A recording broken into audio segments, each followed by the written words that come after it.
Ya, Assalamualaikum warahmatullahi wabarakatuh. Perkenalkan, nama saya Evi Metalia Zulfa. Saya dari Pendidikan Bahasa Inggris RPL Batch 5. NIM saya 318025000027. Di sini saya akan menjawab soal UTS berbasis studi kasus.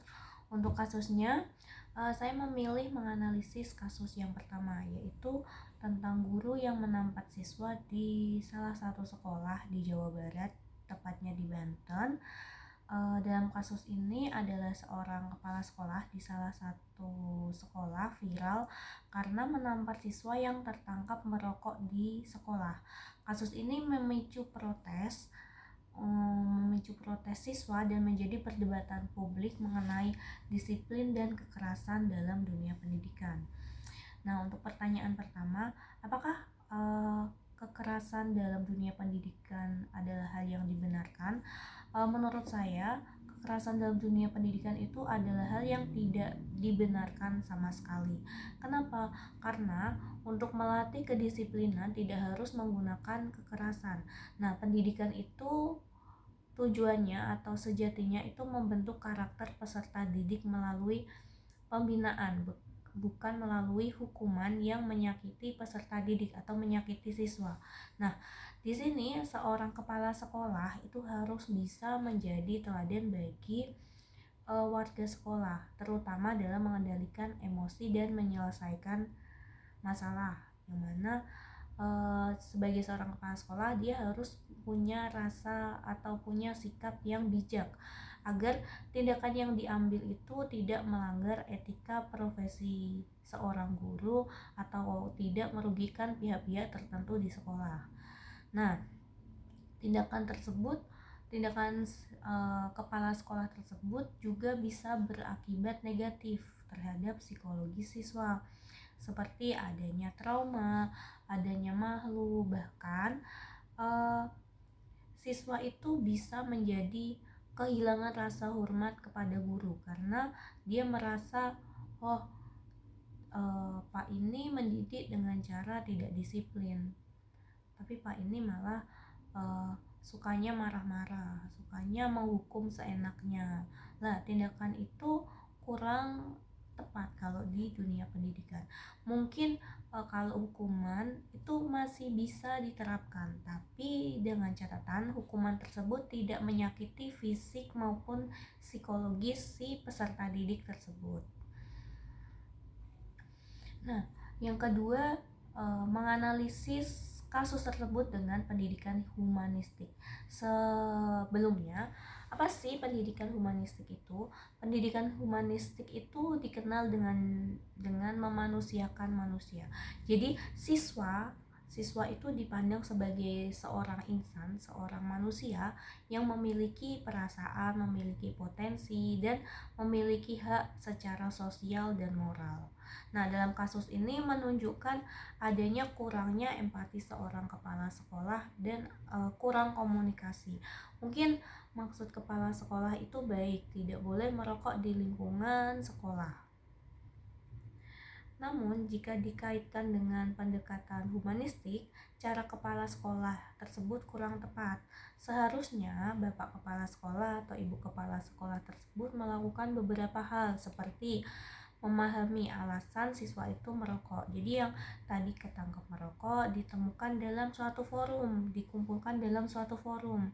Nah, dikumpulkan, ditanyai satu-satu, kamu kenapa merokok? Alasannya apa?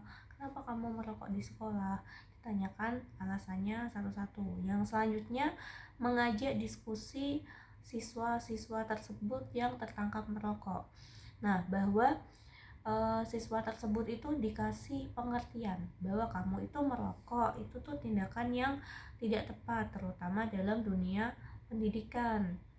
Nah, kenapa dilarang sih merokok di dunia pendidikan? Yang pertama, itu jelas merokok dapat merusak kesehatan.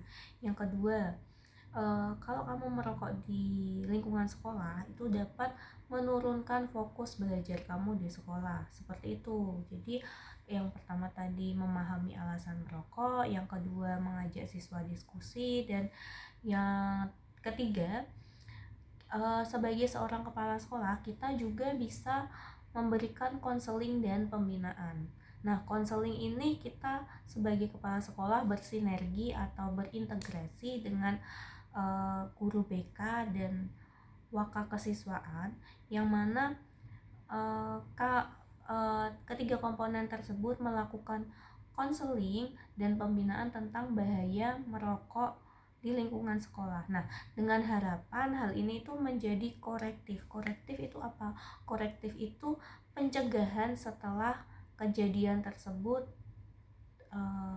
terjadi, dengan harapan kejadian tersebut tidak terulang kembali. Itu. Oke, yang terakhir, dalam mendisiplinkan siswa, apa sih yang harus dilakukan kepala sekolah? Yang pertama, kita itu sebagai kepala sekolah atau sebagai guru, kita boleh menegur siswa, tapi dengan catatan kita harus menegurnya secara sopan. Meskipun permisi, anak-anak sekarang emang kurang sopan terhadap guru, tapi sebisa mungkin kita harus sopan agar kita itu punya wibawa, bisa dicontoh oleh siswa-siswa di sekolah, seperti itu. Yang kedua, memberikan sanksi sesuai aturan sekolah.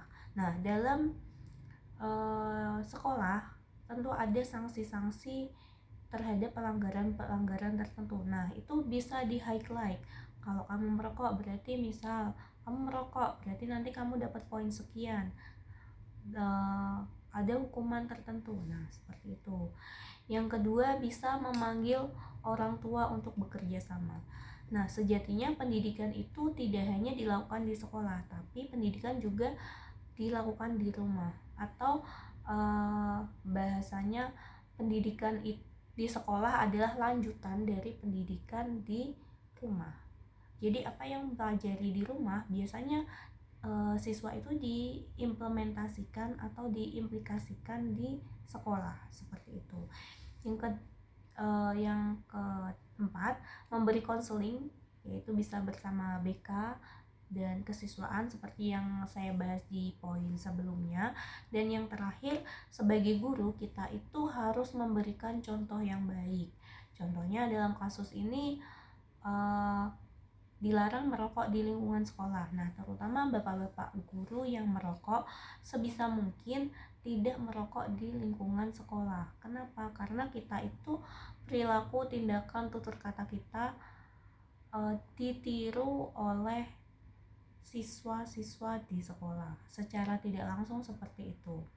Jadi dapat disimpulkan bahwa untuk mendisiplinkan siswa di lingkungan sekolah, kita itu tidak harus membuat siswa itu takut, tapi sebagai seorang guru kita juga harus mengajarkan bagaimana cara siswa itu sadar bahwa tindakannya salah, tindakannya benar, dan apa langkah selanjutnya. Jadi dia juga, kalau salah berarti kamu harus menanggung resiko, harus bertanggung jawab atas tindakan yang dilakukan, seperti itu. Oke, sekian penjelasan dari saya mengenai kasus pertama, yaitu tentang guru atau kepala sekolah yang menampar siswa karena melakukan tindakan merokok di lingkungan sekolah. Sekian dari saya, mohon maaf apabila ada kesalahan. Wabillahi taufiq walhidayah. Wassalamualaikum warahmatullahi wabarakatuh.